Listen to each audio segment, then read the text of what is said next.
देव हरे। तो ठाकुर जी कालिया नाग के ऊपर नृत्य कर रहे हैं।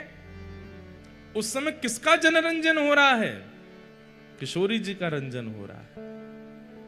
और किशोरी जी पीछे खड़ी खड़ी मंद मंद मुस्कुरा रही हैं। आहा, ठाकुर जी ज्यों ज्यों चरण धरते हैं ब्रजवासियों के तो प्राण हलक में आ जाते हैं। ऐसी बड़ी जीव निकार है कालिया नाग। लेकिन किशोरी जी तो ताल दे रही हैं, जैसे कोई गुरु दूर खड़े होकर के ताल देता है, ऐसे किशोरी जी ताल दे रही हैं और ठाकुर जी नृत्य कर रहे हैं।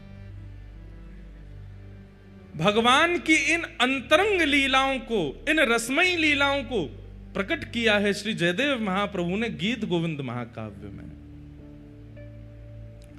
इसलिए ठाकुर जी, अभी जब हम ये पूरा प्रसंग गा रहे हैं, जैसे ही मैंने कहा कालिया विषधर गंजन, विश्वास मान लीजिएगा मंदिर में चाहे षोडशोपचार चल रहे हो, लेकिन जगन्नाथ जी दौड़ के पंडाल में आ गए हैं। तुरंत ठाकुर जी आ जाते हैं, अरे कोई गीत गोविंद सुना रहे है। इसीलिए हमने विस्तार से पूरा पद गा दिया कि महाप्रभु जी इतनी दूर से आए तो थोड़ी देर सुन के तो जाएं। और जब आप लोग तो बैठे चुपचाप हमको देख रहे थे, पर हमको लग रहा था सामने कालिया नाग प्रकट हो गया और महाप्रभु जगन्नाथ जी उस पर नृत्य कर रहे हैं, भाव से नाच रहे हैं। वैसे तो हमारे वृंदावन चंद लाला बड़े छोटे और हल्के होंगे, कालिया नाग पे इतना जोर नहीं पड़ा होगा। लेकिन अगर जगन्नाथ महाप्रभु कालिया नाग के ऊपर चढ़ गए होते, नृत्य वित्य तो खत्म, वो मैं मर जाता। ऐसे भारी भरकम दाल भात खा खा के ऐसे तगड़े है गए ठाकुर जी। इसलिए ठाकुर जी को गीत गोविंद बहुत प्रिय है। यह महाकाव्य ठाकुर जी को अति प्रिय है।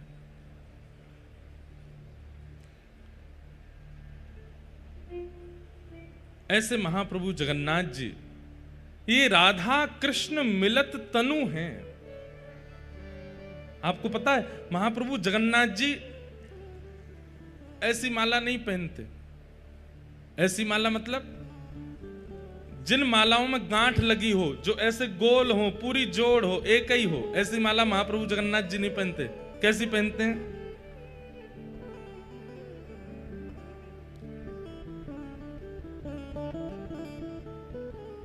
ऐसी माला पहनते हैं जो खुली हुई हो, जिनमें गांठ ना लगती हो।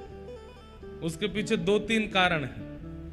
पहला कारण, महाप्रभु जगन्नाथ जी कहते हैं भैया मैं कोई के बंधन में ना हूं, मुंह बांधो मत, मैं कोई के बंधन में ना हूं। इसलिए ठाकुर जी गांठ की माला नहीं पहनते, खुली माला पहनते हैं। और इसका सबसे उचित और सबसे विशेष कारण महाप्रभु जगन्नाथ जी कहते हैं, बोले भैया मेरे भक्त मोकू पुकारें, मेरे भक्त मोकू बुलावें, और कहीं गीत गोविंद को पाठ चल रहे होगो और कहीं मैंने गांठ की माला पहनी और मुंह दौड़वे में कहीं ये इरज गई, कहीं रुक गई, कहीं मुंह को रोक लियो तो मुंह को पहुंचे में विलंब हो जाएगा।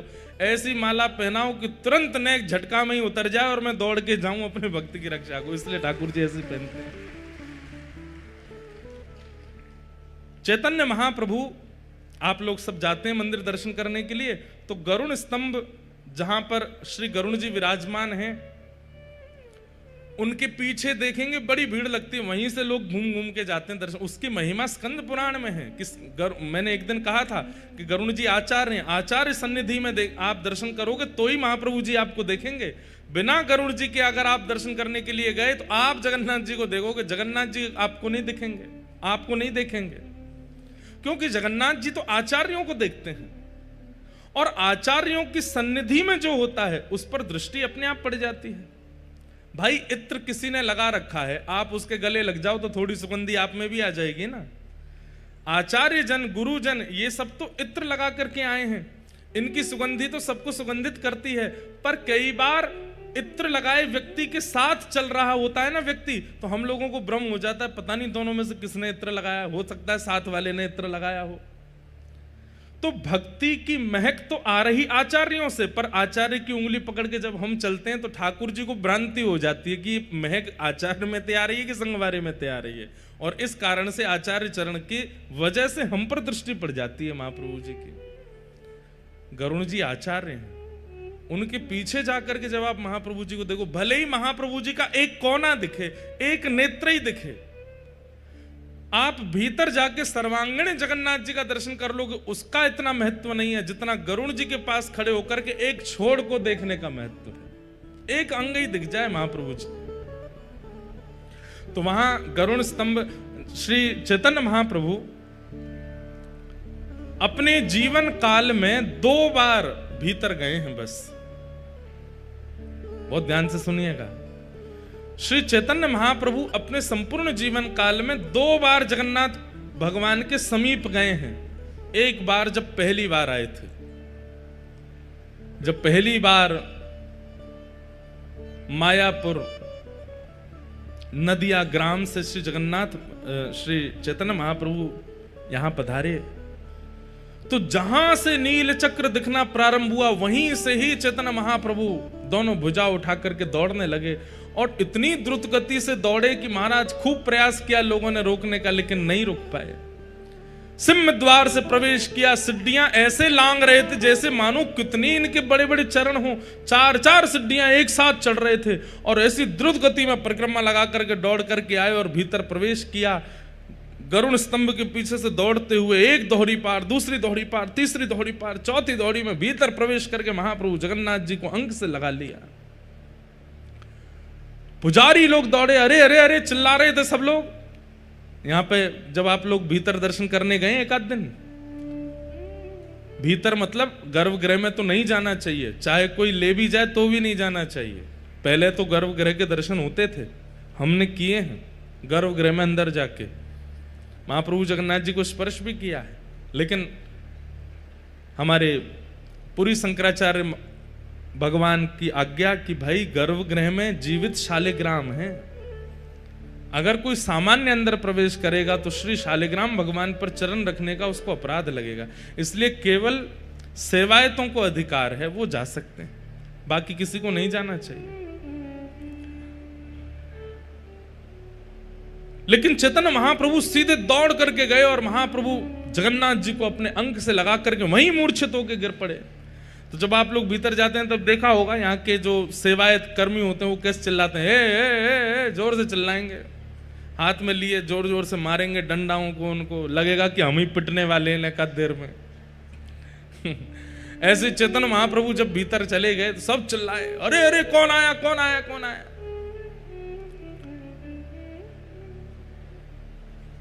सब लोगों ने देखा तो भावावेश में पड़े हैं, नेत्रों से अश्रु नहीं सर्वांगीण अंग से अश्रुपात हो रहे थे।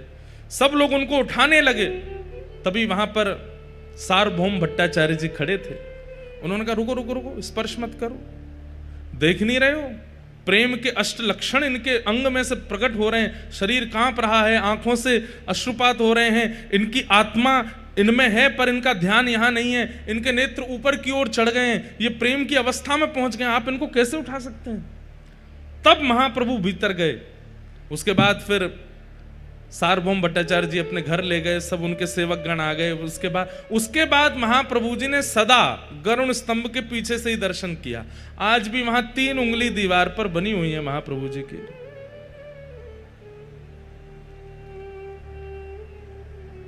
आज भी महाप्रभु जी की 3 उंगलियां अंकित हैं गरुण स्तंभ के पीछे की दीवार पर। और दूसरी बार गर्भगृह में प्रवेश किया अपने लीला संवरण के समय। श्री चैतन्य महाप्रभु जब अपनी लीला विश्राम कर रहे हैं, उस दिन चैतन्य महाप्रभु दौड़ करके गए और भीतर जाकर के सब पीछे पीछे दौड़ रहे हैं, कोई देख नहीं पाया, दौड़ करके गए गरुण स्तंभ के पीछे से होकर के दोहरी पार 1 2 3 4 5। और जैसे ही महाप्रभु जगन्नाथ जी के गर्भगृह में प्रवेश हुए, महाप्रभु जगन्नाथ जी का जाकर के गाढ़ आलिंगन किया। महाप्रभु जी ने तुरंत दोनों दरवाजे बंद कर दिए मुख्य, और जब खोल करके भीतर देखा तो श्री चैतन्य महाप्रभु जगन्नाथ जी में विलीन हो गए, महाप्रभु जी में विराज के। इन 2 बारों के अलावा महाप्रभु जगन्नाथ जी का दर्शन स्वयं चैतन्य महाप्रभु जी ने भी भीतर जाके नहीं किया, दूर से ही करते थे। बाकी सब जगह तो हमारा भी मन होता है कि पुजारी लोग हमको भीतर ले जाए खींच के, लेकिन पता नहीं जगन्नाथ जी में ऐसी इच्छा होती है। खूब हमारे सब मित्र हैं, सब हमारे सेवायत ले जाते हैं कहीं ना कहीं से, लेकिन मन होता है कि पीछे से ही दर्शन करें, जहां से हमारे आचार्यों ने किए वहीं से ही दर्शन करें महाप्रभु जी का। तो श्री चैतन्य महाप्रभु गरुड़ स्तंभ के पीछे खड़े होकर के वो कैसे दर्शन करते थे, ध्यान से सुनो। अब भीड़ तो बहुत होती है, आप लोगों को भी लगता होगा किसी के कंधा पे चढ़ जाए, कोई स्टूल दे दे, नेक तो दिख जाए जगन्नाथ जी। एक छलांग मारो, एक बार में जितने जगन्नाथ जी दिख जाएं उतने जगन्नाथ जी को नेत्रों में बंद करके मंदिर से निकल के बाहर आ जाओ और कहीं एकांत में बैठ करके नेत्र बंद करके फिर उस सर्वांगीण अंग का चिंतन करो। जगन्नाथ जी के दर्शन की विधि है। जो थोड़े से दिखे बस उन्हीं को ही बार बार पुनः पुनः पुनः पुनः वही देखते रहो नेत्रों में। और चैतन्य महाप्रभु क्या करते थे, उस छवि को नेत्रों में धारण करके फिर मानसी सेवा करते थे जगन्नाथ जी की। कैसी सेवा?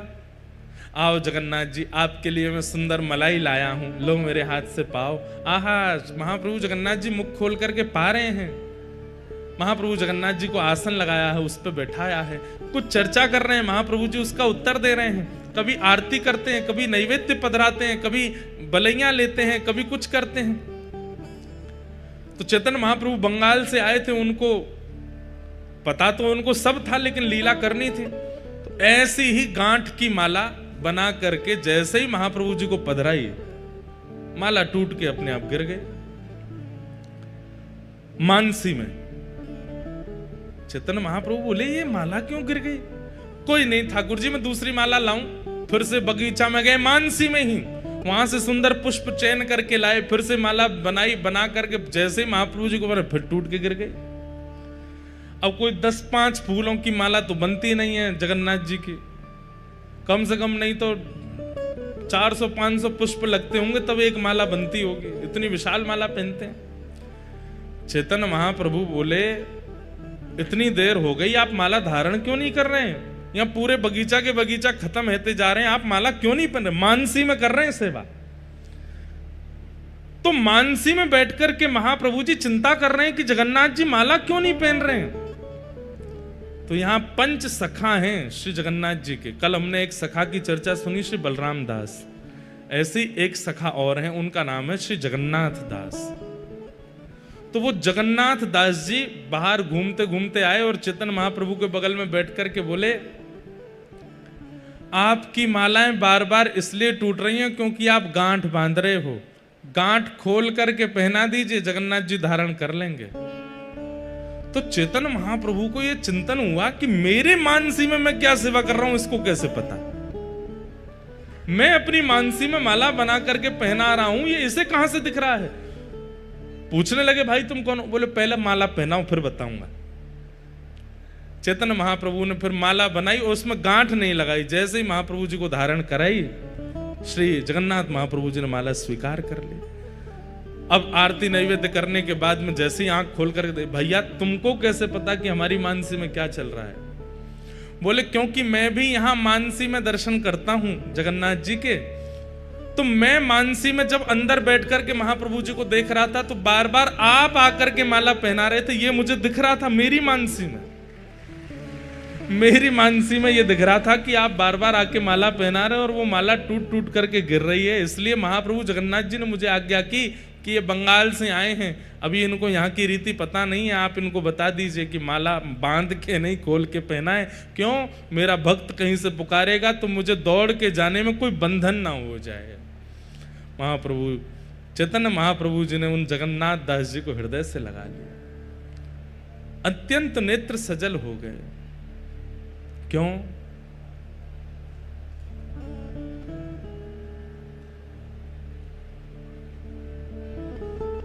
जो हरि को प्रिय है वो हमें अतिशय प्रिय हो जाए तो हरि के भी हम प्रिय हो जाते हैं। समझ में आई बात? जो ठाकुर जी को प्रिय हैं वो अगर हमारे प्रेमी बन जाएं तो उनके नाते से ठाकुर जी के हम प्रेमी बन जाएंगे। चैतन्य महाप्रभु ने उनको हृदय से लगा लिया। बोले, जय हो जगन्नाथ दास जी, आप तो इतने अत्यंत प्रिय हैं श्री जगन्नाथ जी के, आपको सब पता है उनकी मानसी में क्या सेवा होती है, क्या होता है। आप मेरे हृदय में झांक करके देख लेते हैं, मैं आपको प्रणाम करता हूं। तो महाप्रभु जगन्नाथ जी ने, महाप्रभु चैतन्य महाप्रभु ने सदैव जगन्नाथ महाप्रभु का दर्शन गरुड़ स्तंभ के पीछे से ही किया, वहीं से दर्शन करना चाहिए। लेकिन जो शास्त्रों में आज्ञा है कि महाप्रभु जी का दर्शन करने से कौन कौन से ग्रह नक्षत्र ठीक होते हैं, ध्यान से सुनो। दाईं आंख में सूर्य का निवास है। श्री जगन्नाथ महाप्रभु की दाहिना नेत्र जब आप देखते हैं तो आप साक्षात सूर्य का दर्शन कर रहे हैं। बाएं नेत्र में चंद्रमा का निवास है, ये दोनों सूर्य चंद्र हैं। जगन्नाथ महाप्रभु की जो नासिका है ये मंगल ग्रह है। जिनको मंगल दोष हो वो खूब सर्वांगीण अंग का दर्शन करो, परंतु बार बार महाप्रभु जी की नाक ही देखते रहो, आपका मंगल ग्रह पवित्र हो जाएगा। और अधर बुध ग्रह है, ये मुखमंडल अधर जो है ये बुध हैं, इनका दर्शन करने से बुध पवित्र होते हैं। महाप्रभु जगन्नाथ जी का तिलक जो है ये गुरु बृहस्पति ग्रह हैं, ये बृहस्पति हैं। तिलक का दर्शन करने से बृहस्पति ग्रह मंगलकारी हो जाते हैं। महाप्रभु जगन्नाथ जी के मुख के जो चारों कोने हैं, दो इधर और दो इधर, ये कोने जो हैं, मुख के चारों कोण जो हैं वो शुक्र ग्रह हैं, उनका दर्शन करने से शुक्र ग्रह पवित्र हो जाता है। महाप्रभु जगन्नाथ जी का जो संपूर्ण काला वर्ण है, जो कृष्ण कांति दिखती है नेत्रों के बीच में और यहां मुखमंडल के ऊपर, ये काली कांति जो है ये शनि ग्रह है। जिनको शनि की 7.5 चलती हो वो महाप्रभु जगन्नाथ जी के उस काले वर्ण का ही दर्शन करते रहे। महाप्रभु जगन्नाथ जी का जो स्वर्ण किरीट मस्तक पर लगाया जाता है यहां पर, वह राहु ग्रह है, उसको दर्शन करने से राहु की दशा मंगलमयी हो जाती है। मुख के नीचे का संपूर्ण जो श्री विग्रह जिन्हें किशोरी जी का रूप माना जाता है, उनका दर्शन करने से क्रेतु ग्रह पवित्र होते हैं। ऐसे महाप्रभु जगन्नाथ जी के सर्वांगीण अंग का यदि कोई व्यक्ति नित्य दर्शन करता है, उसके कोई भी ग्रह हानिकारक नहीं होंगे, सब मंगल कारक हो जाएंगे। ऐसे महाप्रभु जगन्नाथ जी का स्वरूप है। इसलिए आप दुनिया के किसी भी कोने में रहिए, महाप्रभु जगन्नाथ जी का नित्य दर्शन किया कीजिए। और इसी भाव से करो, पहले दोनों नेत्रों का दर्शन करो, फिर अधर का दर्शन करो, फिर ठाकुर जी के चारों कोने का दर्शन करो, फिर काली मां का दर्शन करो, नासिका का दर्शन करो, सर्वांगण अंग में यहाँ पर जो स्वर्ण किरीट उसका दर्शन करो, तिलक का दर्शन करो, फिर नीचे के अंग का दर्शन करो। सर्वांगीण जगन्नाथ जी को देख करके नमस्कार करके अपने कार्य में प्रस्तुत हो जाओ। आपके सारे ग्रह प्रतिकूल क्यों होते हैं? क्योंकि ग्रह को जो अनुकूलता आपसे चाहिए वो उन्हें मिल नहीं रही है। जैसे शनि की 7.5 बुरी नहीं होती, कई लोगों की शनि की 7.5 होती है, वो उन 7 सालों में ही चरम स्थिति को प्राप्त कर लेते हैं। यदि उनके काम अच्छे होंगे तो ग्रह का प्रसन्न होना बहुत आवश्यक है, और इन ग्रहों को प्रसन्नता मिलती है जब महाप्रभु जगन्नाथ जी का सर्वांगीण अंग का व्यक्ति दर्शन कर लेता है। ग्रह सब अनुकूल हो जाते हैं। ग्रह कहते हैं भैया इसको काय को परेशान करें, काय को दुखी करें, छोड़ो या को, ये जगन्नाथ जी को है को या कि सब मंगल मंगल करो। तो ऐसे महाप्रभु जगन्नाथ जी हैं, उन्हें हम बारंबार प्रणाम करते हैं। बोलो महाप्रभु जगन्नाथ की। नंदस्त्वात्मज उत्पन्ने जाता ह्लादो महामना, आहूय विप्रान् वेद ज्ञान स्नातः सुचिरलंकृतः, वाचयित्वा स्वस्तेनं जात कर्मात्मजस्य वै, कारयामास विधिवत् पितृदेवार्चनं तथा। नंद बाबा के लाला भयो है। कल तो कितने आनंद आए भैया, जो लोग आज आए हैं कल नहीं आए थे, अब हम उनको क्या बताएं कि कल उन्होंने क्या गवा दिया। कल इतना सुख महाप्रभु जगन्नाथ जी ने कराया, अनुकूल वातावरण हो गया, मंदम मंदम जलधारा आकाश से गिर रही थी, यहाँ दधी काना मचा था। अब तो हमारी प्रसिद्धि हो गई, हर कथा में यजमान कहते हैं दधी काना करो। मैंने कि भैया सब जगह नहीं होता है, जहाँ पे हमको सुख मिलता है हम वहीं करते हैं, जहाँ पे हमारे लाल जी का मन होता है वहीं होता है। मन था और वैसे एक बात बोलें, जितने भी हमारे उड़ीसा के वैष्णव जन यहाँ कथा में आ रहे हैं, कौन कौन है जो उड़ीसा से कथा में पधारे? हाथ ऊपर करो। देखो कितने सबरे उड़िया वासी हैं। आप सब लोगों के लिए हम एक और खबर सुना दें। आगामी वर्ष की स्नान पूर्णिमा पर हम पुनः कथा करने के लिए जगन्नाथपुरी आ रहे हैं और स्नान पूर्णिमा से एक दिन पहले कथा विश्राम होगी। एक दिन पहले कथा विश्राम हो जाएगी और फिर स्नान पूर्णिमा जब अपनी स्नान वेदी पर आकर के महाप्रभु जगन्नाथ जी बैठेंगे, सब लोग जाएंगे, बढ़िया प्रेम से महाप्रभु जी का दर्शन करेंगे, स्नान यात्रा होगी और ऐसे हम लोग यहाँ वहां जगन्नाथ जी को स्नान करा के आएंगे और फिर यहाँ वापस जहाँ पे भी कथा होगी, जिस भी स्थान पे कथा होगी, वहां पे पंडाल में आके फिर गिरधर लाल जी की स्नान पूर्णिमा करेंगे, उनको स्नान कराएंगे और फिर महाप्रभु जगन्नाथ जी, फिर गिरधर लाल जी के स्नान के बाद फिर हम सबरे जाकर के महोदधि में स्नान करेंगे। तो ऐसा क्रम बन रहा है कि महाप्रभु जगन्नाथ जी की स्नान पूर्णिमा पर इस बार कथा का क्रम। स्नान पूर्णिमा पता क्या है? श्री जगन्नाथ जी का हैप्पी बर्थडे है, जगन्नाथ जी का जन्मोत्सव है। महाप्रभु जगन्नाथ जी गुंडीचा महारानी के यहाँ पर जो इस विग्रह में प्रकट हुए वो स्नान पूर्णिमा के दिन ही हुए और उस दिन महाप्रभु जी का जन्मोत्सव माना जाता है। तो बहुत जल्दी है, अब तो कुछ ही महीने रह गए हैं, फिर आएंगे महाप्रभु जी के सामने, खूब बढ़िया मधुरतम आनंद करेंगे, कथा सुनेंगे और फिर प्रयास करेंगे। वैसे तो देखो स्नान पूर्णिमा और रथ यात्रा इतनी भयंकर चिलचिलाती गर्मी पड़ती है जगन्नाथपुरी में, और गर्मी तो गर्मी पड़ती है, इतने पसीना आते हैं हमने तो अनुभव किया है कि शरीर शांत ही नहीं रहता है। ऐसा लगता है कि स्नान पूर्णिमा वाले दिन जगन्नाथ भगवान नहा करके खींच गए हों, रुक जाओ दारी क्यों, तुमने इतना नहाया हो, मुझको रुक जाओ, तुम्हारे अंग ते जल जावेगो, नहीं नहाते ही रहोगे। ऐसी गर्मी जगन्नाथपुरी में पड़ती है कि नहाते ही रहते हैं यहाँ पे। लेकिन एक बार स्नान पूर्णिमा पे कर जाएंगे और फिर उसके अगले साल, या वैसे तो 28 तक सब कथाओं का क्रम है, लेकिन बहुत जल्दी फिर रथ यात्रा पर भी कथा करेंगे। पूरी रथ यात्रा में यहाँ विराजें और कथा का समय रखेंगे रात्रि 10 बजे से 2 बजे तक क्यों? पूरे दिन तो रथ यात्रा में रहेंगे, सोने का काम नहीं है, निद्रा हम लोगों से बहुत दूर रहती है पूरे दिन रथ यात्रा करेंगे, रात में कथा सुनेंगे और 1 घंटा 2 घंटा जितना सत्संग हो जाए अच्छा है।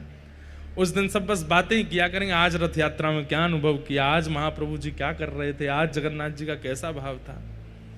ऐसे हमारे जगन्नाथ महाप्रभु के चरणों में पुनः स्नान पूर्णिमा पर आएंगे। अभी से आप सब लोग अपनी तैयारी कर लीजिएगा, खूब प्रेम और भाव से महाप्रभु जी को फिर कथा सुनाने के लिए आएंगे।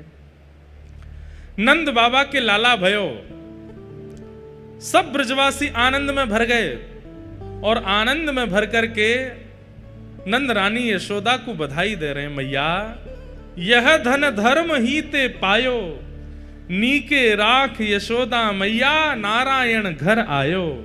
अरे मैया तेरे घर साक्षात नारायण आए हैं, या तू नीके राख, नीके मतलब संभाल के रख मैया। ठाकुर जी जैसे ही 6 दिना के भय पूतना आई, भगवान ने पूतना के पयोधर का पान करके पूतना का मर्दन कर दिया। बंधुओं अभी खरगोन में कथा चल रही थी, इतना सुंदर भाव आया। हमारे पूज्य नाना जी बताते कि पूतना मर्दन से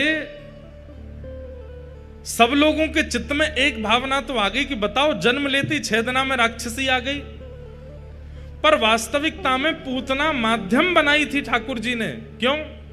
अब सुनो, लाला प्रकट भये और इतने सुंदर हैं, इतने सुंदर हैं, ऐसा लगता है कि कोई कपड़ा में लपेट करके नील मणि लेकर के यशोदा मैया घूम रही है। नीली नीली कांति प्रकट होती है ठाकुर जी में से। कहां तक कहें, नंद बाबा को भी हाथ पांव जोड़ने पड़ते हैं। यशोदा मैया तब नेक मुख दिखावें, छुपा के रखती है, मैं लाला को नहीं दिखाऊंगी। सब ब्रजवासी बाहर चिल्ला रहे हैं, रो रहे हैं, मैया हमको दर्शन करा दे, लाला एक बार तो दिखाई दे कैसो है। तो मैया अटारी पे गई और अटारी पे जैसे ही लाला को लेकर के आई, महाराज ब्रजवासी बावड़े है गए, बोले मैया जल्दी वस्त्र हटाए दे, लाला को ऐसे करके दिखाए दे। तब मैया ने नेक वस्त्र हटा के केवल ठाकुर जी के चरण दिखाए, मुख तब भी नहीं दिखाया। चरण देख करके जैसे ही छिपा करके मैया भीतर ले गई, ब्रजवासियों को तो ऐसा लगा अत्यंत प्यास में केवल 4 बूंद पानी पिलाए करके पानी हमसे छीन लियो। अब तो और व्याकुल हो गए। ब्रजवासी गा भी रहे, नाच भी रहे और रो भी रहे। क्यों? मैया दर्शन नहीं करा रही लाला को। क्यों? यशोदा मैया कह रही है इतनो प्यारो, इतनो सुंदर, इतनो मधुर है मेरो लाला, मैं कोई को नहीं दिखाऊंगी, नजर लग जाएगी मेरे लाला को। लेकिन फिर भी हर जगह वीवीआईपी लोग होते ही हैं, वो कहीं ना कहीं से जैक लगा करके भीतर पहुंचे ही जाते हैं। नंद बाबा के उस काल में भी कुछ लोग चले गए भीतर, और कुछ लोग नहीं, बहुत लोग चले गए जो लाला का दर्शन कर आए। अब लाला का दर्शन करके बाहर आने वाले लोग, अब जिनको दर्शन नहीं हुआ वो उनको चिढ़ावे, अरे नेत्र तो लाला के ऐसे हैं, कान तो ऐसे हैं, नासिका तो ऐसी है, होठ तो ऐसे हैं, लाला की उंगलियां तो ऐसी हैं, पाम तो ऐसे हैं। तो जिनने दर्शन नहीं किए बेचारे और रो में, और सब रो रो करके यशोदा मैया कह रहे मैया हमें दर्शन कराए थे। चलो गोपी ग्वालों को तो कभी ना कभी ठाकुर जी दिखे ही जाएंगे। नंद बाबा ने एक व्यवस्था कर दी, भाई धीरे धीरे भीतर जाते जाओ, लाला के दर्शन करते जाओ। सबको दर्शन का सुख भी मिल गया, लेकिन उस समय व्याकुल हो गई कौन? नंद भवन की गैया। गौशाला में बैठी भाई गैया सब रुदन करने लगे, बोले ये मानव कितने निष्ठुर हैं, सबरे भीतर जाए जाए करके लाला को दर्शन कर रही हो, हम गैया हमारे सामने भूसा रखो, रोज सानी कर जामे, गैया बस भूसो खाती रहो, दूध देती रहो, अरे हम दर्शन करने लाला के, हम कैसे जामे? तो कहते हैं चौथे दिन में तो ब्रजवासियों को दर्शन लाभ मिल गया, तो 5वें दिन गैया रम्माने लगी। गैया रम्मा रम्मा करके गोपाल जी से कहने लगी लाला हमें दर्शन दो, हमें दर्शन दो, हमें दर्शन दो। ठाकुर जी बोले अरे मेरी प्यारी गैया इतनी व्याकुल है रही है, इनको मैं दर्शन कैसे दूं? तभी ठाकुर जी को पता चली पूतना आ रही है। भगवान बोले आ जा, यही को माध्यम बनाऊंगा। और 6वें दिन जैसे ही पूतना आई, सुंदरी बनकर के आई, भगवान को पयोधर पान कराने लगी, तो ठाकुर जी ने प्राणी शमम रोष समन्वितो पिबत, जैसे ही पूतना के प्राण पीने शुरू किए, तो राक्षसों का एक स्वभाव होता है, वो कितना भी रूप बदलें, प्राण पीते ही वो अपने आकार और अपने स्वरूप में प्रकट हो जाते हैं। भगवान ने जैसे ही प्राण धीरे धीरे पीने शुरू किए, पूतना की सुंदरता चलती चली गई, उसका कद बढ़ता चला गया, इतना कद बढ़ गया कि नंद भवन में आ नहीं पा रही थी। तभी वो बाहर निकलने का मार्ग ढूंढने लगी, तभी पीछे के मार्ग से बाहर निकली, विशाल विकराल रूप धारण कर लिया पूतना ने। और जैसे ही विशाल पूतना बनी है, पयोधर पर ठाकुर जी लटके हैं, तो दूर दूर तक जितने लोगों ने ठाकुर जी का दर्शन नहीं किया था और गौशाला में बैठी गैयाओं ने दर्शन नहीं किया, सबने नेत्र उठा करके देखा और गोपाल जी के सबको दर्शन हो गए थे, सबको दर्शन हो गए। ठाकुर जी की प्रत्येक लीला में एक रहस्य छिपा है। पूतना मारना विशेष नहीं था, ठाकुर जी बोले ऊंची सिड्डी चाहिए मुझको, कहां जाऊं, कोई ऊंची मंजिल वाली इमारत चाहिए जहां मैं सबन को दिख जाऊं, तो बोले लग जाए यही को बनाऊं। तो उसके प्राण पी करके इतनी विशाल कर दी पूतना कि ठाकुर जी उसके पयोधर पर लेटे भय हैं, और वहीं से गैया दर्शन कर रही है, नेत्रों से अश्रुपात कर रहे हैं। जितनों को ठाकुर जी के दर्शन नहीं हुए, सब ने ठाकुर जी देख लिए उस दिन। पूतना मरी, मरने के बाद जब सब ब्रजवासी गए, तो लाला को लेकर के सब ब्रजवासी के मन में आई कि लाला को नजर तो नहीं लग गई होगी। अरे मैया तुम्हारे लाला को नजर लग गई होगी। बोले कहाँ करें, कोई वैद्य के पास चलें, कोई ओझा के पास चलें। बोले वैद्य ओझा के पास कहाँ जानो, हमारे ब्रजमंडल की सबसे बड़ी वैद्य तो गैया है, गैया के पास चलो। और गौशाला में उस दिन पहली बार श्री गोपाल जी का प्रवेश हुआ है, इसलिए ठाकुर जी का छठी उत्सव जो लोग मनाते हैं, उनसे हमारी प्रार्थना, घर में मत मनाओ, मंदिर में मत मनाओ, आंगन में मत मनाओ, गैया के गौशाला में जाके मनाओ, क्योंकि ठाकुर जी की छठी उत्सव गौशाला में मनी है। ठाकुर जी ने छठे दिन पहली बार गौशाला में प्रवेश किया, नंद भवन से और कहीं नहीं गए, गौशाला में गए। और वहां जाकर के क्या हुआ तो वर्णन करते हैं, गौमूत्रेण स्नापित्वा पुनर्गौरज सार्वकम। गौमूत्र से ठाकुर जी को स्नान कराया गया। मतलब ठाकुर जी क्षमा प्रार्थी हैं, गैयाओं से कह रहे हैं, अरे गैया जे सबरे ब्रजवासी मेरो दर्शन कर ले गए, सबरे मानव मेरो दर्शन कर ले गए, पर मेरी वास्तविक मैया ने मेरो दर्शन ना कियो। मैं तुमको दर्शन देवे आया हूं। और जब हम किसी के सामने कृतज्ञ होते हैं तो क्या करते हैं, दीन बनते हैं।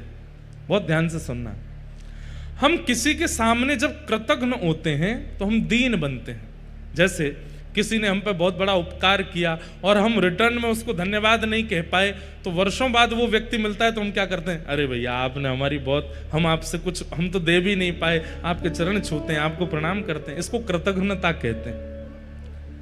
तो ठाकुर जी गैयाओं के सामने अति कृतज्ञ हो गए, और अति कृतज्ञता के रूप में ठाकुर जी ने क्या किया, बोले इनके मूत्र से मुझे स्नान कराओ। गौमूत्रेण स्नापित्वा, ठाकुर जी ने मूत्र से स्नान किया, और गौमूत्र से स्नान करने के बाद पुनर्गौरज सार्वकम, गैया के चरणों की रज उठा उठा करके गोपियां। अब देखो, गोपियां तो अपने मन से क्रिया कर रही हैं, पर वास्तविक में गोपियों का मन नहीं है, ये ठाकुर जी की योजना है। गोपियां कह रही मैया गौमूत्र से स्नान है, अब लाला को नजर नहीं लगेगी। तब दूसरी गोपी बोली, अरे नाय मैया, मेरो तो मन ऐसा कहवे, लाला की प्रत्येक उंगली, प्रत्येक अंग में गैया की रज और लगाओ, जितनी अलाय बलाएं नजर होंगी सब चली जाएंगी। गोपियां अपने मन से क्रिया कर रही हैं, पर ये सब तो ठाकुर जी कृतज्ञता कर रहे हैं कि 6 दिन आते मैंने तुम्हें दर्शन नहीं दियो, मेरा अपराध स्वीकार करो। तो ठाकुर जी ने गौमूत्र से स्नान किया और गौरज उठा करके माथे से, अंग से, हस्त कमल से, नाभि से, चरणों से, सब जगह ठाकुर जी लगा रहे हैं। उस समय 9 लाख गायों के नेत्रों से अश्रु प्रवाह हो गया। कितने प्यारे हैं ठाकुर जी, सबका विचार करते हैं।